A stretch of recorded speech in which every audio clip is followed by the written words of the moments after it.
Xavier Kemelin, bonjour. Bonjour.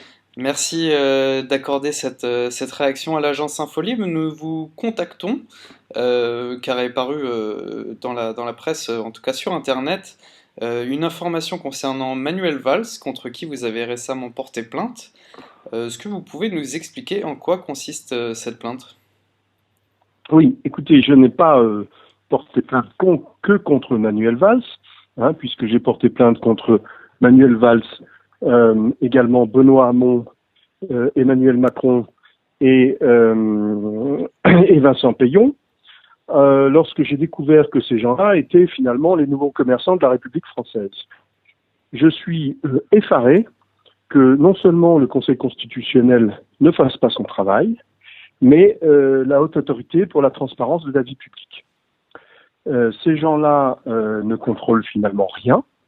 Ça veut dire que les gens qui sont censés finalement être les garants des institutions, notamment le Conseil constitutionnel, ne fonctionnent pas.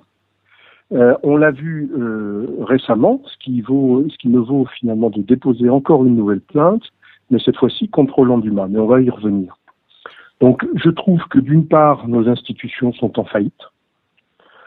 On est en train de vivre finalement la fin d'une démocratie, en tous les cas de la Ve République. Les arguments, si vous voulez, du tous pourris reviennent sans arrêt dans la bouche des gens, ce qui explique le rejet des politiques et l'adhésion de plus en plus forte des Français au Front National, ou même si c'est pas une adhésion, c'est se dire finalement j'ai voté à droite, j'ai voté à gauche, j'ai plus qu'une voix, c'est le Front National. Moi-même j'avais voté Nicolas Sarkozy au premier tour de la présidence, du moins à la présidentielle, la première fois qui s'est présenté. Il m'a beaucoup déçu. J'ai voté François Hollande et je me dis j'ai vraiment été con. Voilà, et je le Mhm. reconnais, j'ai été très con. Voilà. Mais alors pour Parce que ce revenir, type-là, c'est une catastrophe. D'accord, mais alors pour revenir Mhm. exactement au cas de Valls, Hamon, Macron, etc.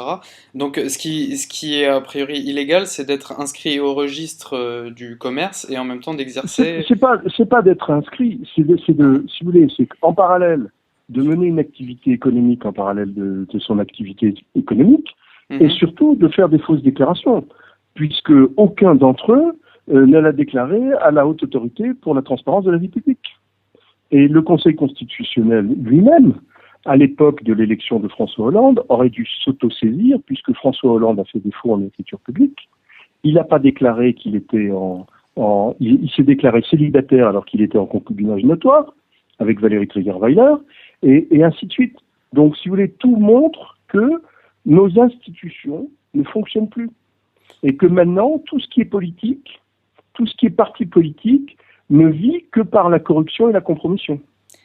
Alors vous avez mentionné le Conseil constitutionnel, ça nous permet de passer sur la deuxième plainte que vous avez portée cette fois-ci contre Roland Dumas, car dans son dernier livre, il confesse qu'il aurait dû retoquer les comptes de campagne de Jacques Chirac, Oui. mais il ne l'a pas fait, Et de Balladur, oui. et de Oui. Balladur, Eh bien, oui. écoutez, je trouve ça littéralement scandaleux. Alors, encore plus qu'ils le disent, parce que, si vous voulez, s'ils l'avaient fait vraiment dans l'intérêt de la République, dans ces cas-là, je dirais, bon, il a au moins euh, la correction vis-à-vis des Français de fermer sa gueule. Mais maintenant, en plus, il la ramène. Donc moi, je dis, finalement, la période où l'on découvre ces choses-là fait que la prescription, finalement, démarre à ce moment-là. Donc quand les journalistes ou certains journalistes me disent mais monsieur, les faits sont prescrits, je dis non, ils ne sont pas du tout prescrits, puisque les faits, la prescription, elle démarre à partir du moment où on découvre ces choses. Et moi, j'ai lu dans le Canard enchaîné certaines choses, ça m'a révolté.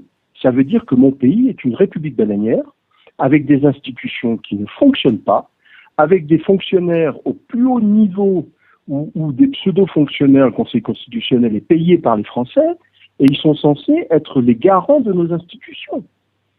Donc la machine est grippée, la machine ne marche plus. Ce n'est plus qu'une machine à corrompre, à faire des arrangements entre petits copains, à faire des fausses déclarations. On nomme une haute autorité de quoi? Puisqu'elle ne fait pas son boulot. C'est comme l'autorité des marchés financiers, qui est une pseudo-autorité administrative indépendante. Et moi, je l'ai vécu, ce n'est pas du tout le cas. Donc, si vous voulez, tous ces arrangements entre petits copains, où on met les uns à droite à gauche, où on met l'une pour pas lui payer de pension alimentaire, on la colle à la banque publique d'investissement, franchement, c'est pas pour ses compétences, hein. C'est pour pas payer de pension alimentaire. Après, on va nommer ou on laisse élire quelqu'un à la mairie de Paris, pareil, pension alimentaire, et on ne dit pas que les Français payent pour la surveillance du gamin qu'ils ont ensemble. Bon. Et ça me révolte. Ça me révolte. Et je pense que les Français, quand ils entendent tout ça, quand ils voient tout ça, ont de quoi être révoltés. Et c'est ce que comprennent pas nos politiques. C'est ce que comprennent pas certains journalistes de la pseudo bien-pensance bobo gauche caviar. Il y en a marre. Voilà.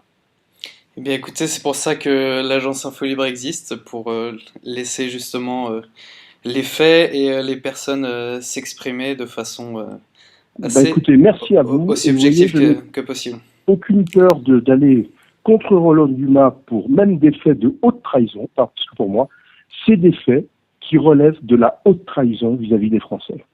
Et j'aurai l'occasion de m'en expliquer avec le procureur de la République. On verra bien ce qu'il décide. Je sais bien que Mme Taubira contrôle tout, hein, et que c'est pour ça d'ailleurs qu'elle est toujours en poste, avec toutes les gamelles que je leur colle à droite à gauche. Mais chaque fois qu'il y aura un ministre à épingler, ou un sénateur ou un député, ou une autorité qui ne fait pas son boulot, bah écoutez, je serai là.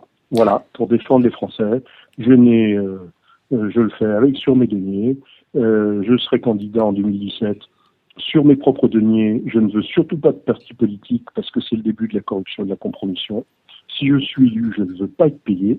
J'ai horreur de la ville, donc ce sera un sacrifice pour moi. Mais j'ai l'intention de le faire pour mon pays et pour les Français s'ils le souhaitent. Voilà. Je vous remercie beaucoup et à bientôt. Merci Xavier Camelin. Au revoir. Au revoir.